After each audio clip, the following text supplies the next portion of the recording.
स्वागत आहे तुमच्या वर्षाच किचनमध्ये। आता ही जी आजची रेसिपी आहे हे आहे सँडविच ढोकळा। आपण सँडविच ते ब्रेडपासून खातो, ढोकळा इथंचही खाल्लेला असेल, पण हे जर तुम्ही सँडविच ढोकळा बनवला ना त्याच्यासोबत कुठलीही चटणी करायचं काम नाही, एकदम टेस्टी आणि एकदम भारी होतो, घरचे बोटं चाटून खातील। व्हिडिओ स्किप न करता संपूर्ण पहा। त्यासाठी अर्धी वाटी दही, 1 वाटी रवा आणि अर्धी वाटी बेसन घेतलेला आहे।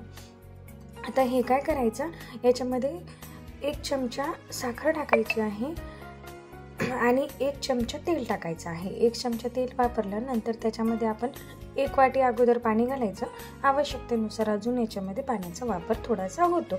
एकदम थिक बॅटर नाही करायचं, कन्सिस्टन्सी मेंटेन करायची याची। पुढे मी तुम्हाला दाखवत आहे त्या अशा पद्धतीनं बॅटर बनवायचं। आता याच्यामध्ये काय करायचं, चवीपुरतं मीठ टाकायचं आणि परत एकदा व्यवस्थित मिक्स करून घ्यायचं। आता ढोकळा आपण बराच खाल्लेला असेल, पण सँडविच ढोकळा नक्की ट्राय करून बघसाल, खूप छान होतो, मस्त होतो। आता याला झाकून ठेवायचं 1-5 मिनटं। तोपर्यंत आपण जे मधातला ग्रीन पार्ट आहे, जसं सँडविचला मधात वापरतात त्या पद्धतीची चटणी बनवणार आहोत। तर त्यासाठी मी ते शेंगदाणे घेतलेले अर्धी वाटी, ते भाजून घेतले, त्याची साल काढून घ्यायची, म्हणजे साल काढल्याने ते दिसायला मस्त होते आणि चवीला पण छान लागते। 1 मिरची घेतलेली आहे मी, तिखट तुम्ही जास्त खात असाल तर 2 मिरच्या वापरा। कोथिंबीर घेतलेला आहे, काढायचे स्टीम सगळं वापरायचं, जिरं आणि चवीपुरतं मीठ टाकायचं आणि एकदा मिक्सरमधून फिरवून घ्यायचं। आणि नंतर आपण जे रवा बेसनाचं बॅटर बनवलं होतं ते साधारण इथे 3 चमचे वापरायचं या शेंगदाण्याच्या चटणीमध्ये। 3 चमचे वापरल्यानंतर परत एकदा थोडंसं फिरवून घ्यायचं त्याला।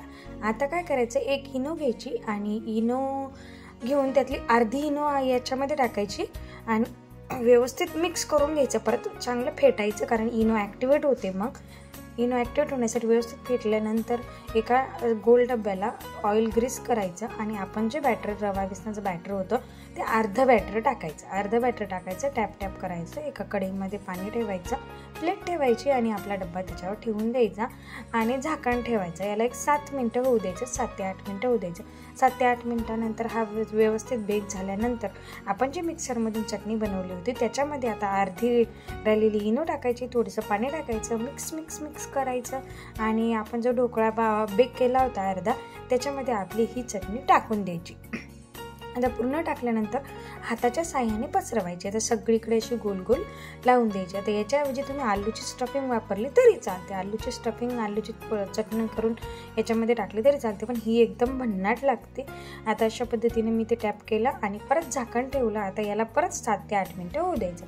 आता हे 7 ते 8 मिनटानंतर झाल्यानंतर बघू शकता तुम्ही, आता हे पण व्यवस्थित बेक झालेलं आहे। आता आपण जे अर्धं बॅटर ठेवलं होतं रवा बेसनाचं, ते बॅटर त्याच्यावरून डबल टाकून द्यायचं। आता माझ्या घरी हप्त्यातून 2दा ते 3दा असा ढोकळा बनतोच, कारण खूपच चवीला अप्रतिम लागतो, खूप भारी लागतो।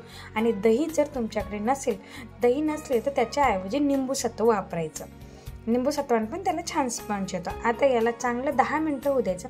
10 मिनटानंतर हात लावून बघायचा मध्यभागी, त्याला चिकट काही आलेलं नाही आहे।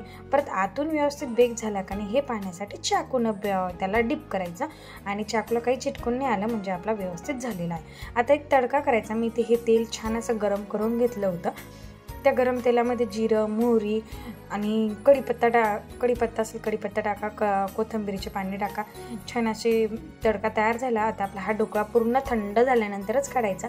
थंड झाल्यानंतर बघू शकता तुम्ही ढोकळा व्यवस्थित आपला निघलेला आहे। सँडविच ढोकळा एकदम स्पंजी, एकदम फ्लफी, जाळीदार, खूप मस्त आणि एकदम छान होतो।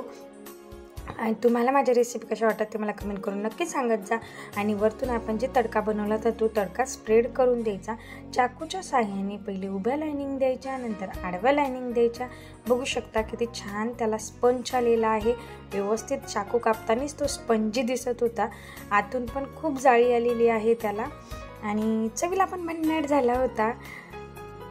अशा पद्धतीने मी त्याला पहिले उभ्या लाईनिंग दिल्या, नंतर आडव्या लाईनिंग दिल्या आणि नंतर खायला सगळ्यांनी एन्जॉय केला। परत तुम्हाला माझी रेसिपी कशा वाटतात ते मला कमेंट करून नक्की सांगत जा। बघू शकता तुम्ही किती छान त्याला जाळी आलेली आहे, एकदम स्पंजी झालेला आहे।